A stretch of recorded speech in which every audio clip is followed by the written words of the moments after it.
এই যে এই ওষুধটার জন্য জলটা গরম করে নিচ্ছি, গরম হয়ে গেল। এটা সুষুম গরম জল দিয়ে ওষুধটা খেতে হয়। করে দাও একটু, নিয়ে এটাকে ভালো করে ওষুধটাকে একদম ঝাঁকিয়ে নিতে হবে, অনেক বসে যায় ওষুধটা নিচে।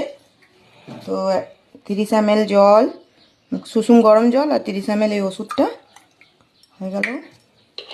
যার কোনো অসুবিধা আছে চুল পড়ার বা কোনো কিছু, ড্যান্ড্রাফ অনেক হচ্ছে, চুল কমজোর হয়ে গেছে, রুক্ষ হয়ে গেছে, এই ওষুধটা খেলে ঠিক হয়ে যাবে।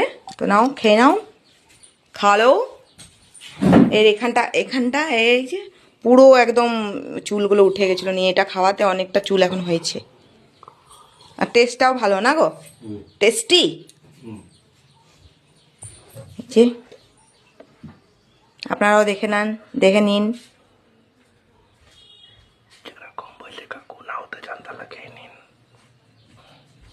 এখন তো কম বয়সের ছেলেদেরও মানে সব চুল ঝরা খুব সমস্যা হয়ে গেছে, তো এটা খুবই ভালো। আর এটাতে কোনো আর অসুবিধা হয় না।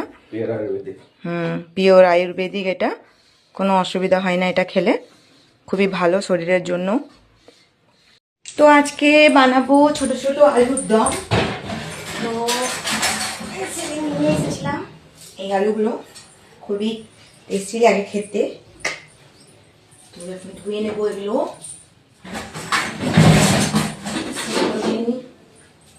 অনেক লেট হয়ে গেছে, বড় বড় দেখে নেবো এটার থেকে, যেটা হবে।